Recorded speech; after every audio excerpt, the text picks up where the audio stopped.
দেশের বিভিন্ন অঙ্গনে অবদান রাখা ব্যক্তি ও প্রতিষ্ঠানকে সম্মাননা জানাতে রাজধানীতে অনুষ্ঠিত হয়েছে সোহানা ইন্টারন্যাশনাল বিজনেস অ্যাওয়ার্ড প্রদান অনুষ্ঠান। শুক্রবার সন্ধ্যায় রাজধানীর একটি হোটেলে অনুষ্ঠিত হয় এই বর্ণাঢ্য আয়োজনের। এতে ব্যবসা ক্ষেত্রে সফলদের পাশাপাশি অভিনয়, উপস্থাপন ও সাংবাদিকতায় বিশেষ কৃতিত্বের জন্য সম্মাননা প্রদান করা হয়। সাংবাদিকতায় বিশেষ অবদানের জন্য বেস্ট রিপোর্টার অ্যাওয়ার্ড পান এটিএন নিউজের প্রতিবেদক শারমিন রিহা।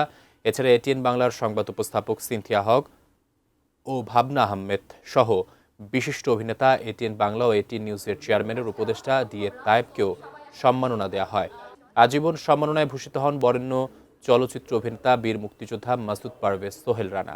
জনপ্রিয় উপস্থাপক দেবাশিস বিশ্বাস ও শারমিন রিহা পুরো আয়োজন উপস্থাপনা করেন।